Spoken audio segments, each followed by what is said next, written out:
The third and final week of the Tour de France kicks off with a flat stage around Nîmes with its breathtaking Roman architecture. A straightforward enough outing on paper and in theory a final chance for the sprinters before Paris. But the riders also had to deal with the searing heat, temperatures soaring to over 35 degrees Celsius.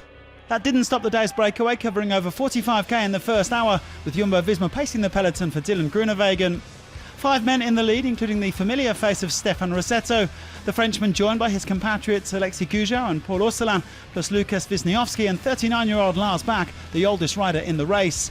All of them over 2 hours adrift of the race leader, Julian Alaphilippe.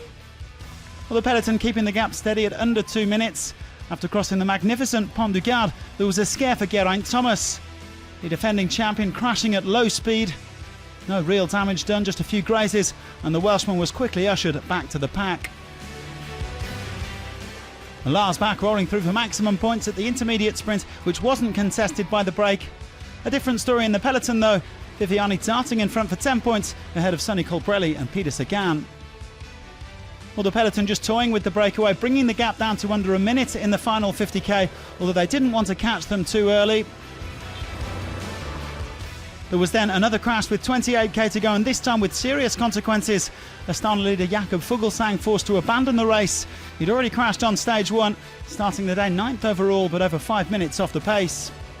The breakaway didn't give up without a fight, and they were eventually caught with just 2.4 kilometres remaining.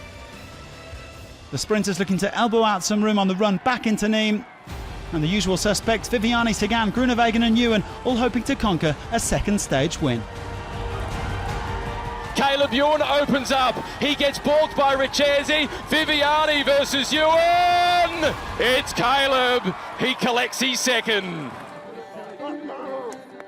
Well, the Australian taking his second stage win of the race and his second following a rest day after getting to the line ahead of Viviani, Groenewegen, Sagan and Nicolo Bonifacio.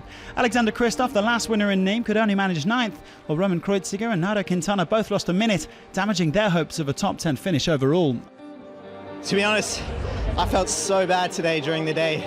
I think the heat really got to me, and I was actually suffering so much, and I was almost about to tell Max to get off the front because I was really suffering. But I had extra motivation today. My daughter and my wife are here, so I'm so happy I could win for them. So Caleb Ewan joins Julian Alaphilippe and Simon Yates as a double-stage winner on this Tour de France, and he's the only sprinter to have managed that feat. Lotto Soudal rewarded for their hard work throughout the day, although the pocket rocket had to go it alone in the final kilometre. He went sprinting from distance to take a superb win, his 8th of the season. He can now start dreaming of a hat-trick on the Champs-Élysées on Sunday.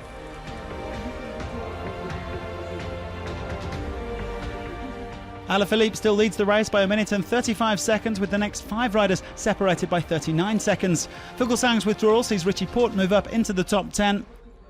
And with an 85-point lead, Sagan is cruising towards the 7th green jersey, although only 26 points now separate Viviani in 2nd and Ewan in 5th. Tim Velon has been in polka dots since stage 3, but Thibaut Pinot will be breathing down his neck when we get to the Alps. Egan Bernal should have less trouble staying in white. His nearest rival, David Gaudu, is over 13 minutes adrift. Well, tomorrow it'll be 12 days in yellow for Alaphilippe, who is 1 day closer to Paris.